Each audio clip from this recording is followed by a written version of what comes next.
प्यारे इस्लामी भाइयों, अस्सलामु अलैकुम वरहमतुल्लाहि वबरकातुहू। उम्मीद है कि आप लोग खैरियत से होंगे।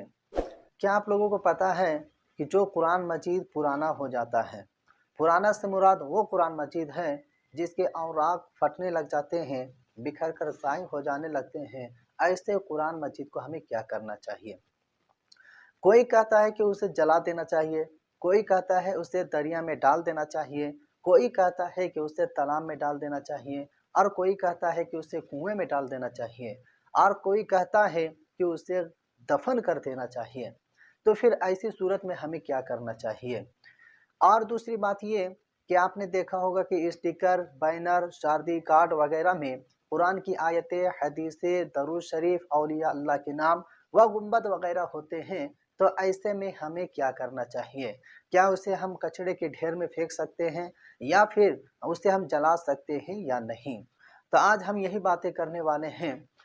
सबसे पहले हम बात करते हैं कि आपने देखा होगा कि आजकल जो स्टिकर निकल रहा है, शादी कार्ड, बैनर वगैरह में आपने देखा होगा कि कुरान की आयतें, हदीसें, दरूद शरीफ, औलिया अल्लाह के नाम वगैरह होते हैं। तो फिर ऐसी सूरत में हम क्या करते हैं कि अगर हमारे पास ऐसी चीज़ें हैं, तो हम क्या करते हैं कि अगर वो पुराना हो जाता है, फट जाता है, तो उसे हम कचरे के ढेर में फेंक दिया करते हैं। और कुछ लोग तो ऐसे भी होते हैं कि जो उसे जला दिया करते हैं। तो मैं यही कहना चाहूँगा कि अगर आपके पास कोई ऐसी चीज़ें हैं जिसमें कुरान की आयतें, हदीसें, दरूद शरीफ, औलिया अल्लाह के नाम व गुंबद वगैरह हैं, तो आप उसे कचरे के ढेर में ना फेंकें, ना ही उसे जलाएं, क्योंकि उसमें कुरान की आयतें, हदीसें, दरूद शरीफ वगैरह है। तो हमें उसका एहतराम करना चाहिए, ना कि इस तरीके से हमें उसकी बेअदबी करने की इजाज़त है।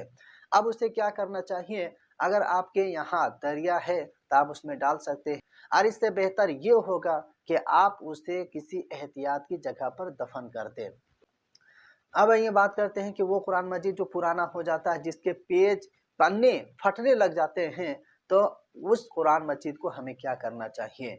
वो कुरान मजीद जो कि इस काबिल नहीं रहता कि उसमें तिलावत की जाए। अगर तिलावत करने के लिए हम उस कुरान मजीद को खोलते हैं, तो उसके पेज फटने लग जाते हैं, और बाज़ औक़ात तो ऐसा भी देखा जाता है कि उसके पन्ने फट कर ज़मीन पर भी गिर जाते हैं।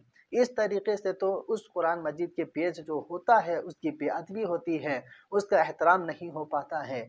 इसलिए हमें जो क्या करना है कि अगर हमारे पास ऐसा कुरान मजीद है, तो हमें किसी पाक कपड़े में बांधकर उसे किसी एहतियात की जगह पर दफन कर देना चाहिए।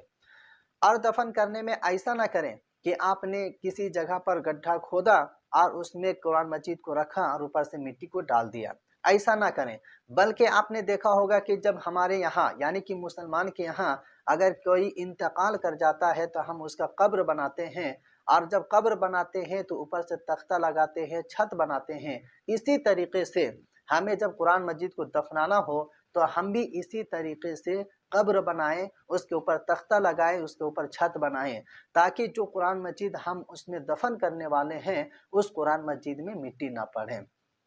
तो उम्मीद है कि आप लोगों को ये बातें समझ में आ गई होगी। तो वीडियो को शेयर करना ना भूलें।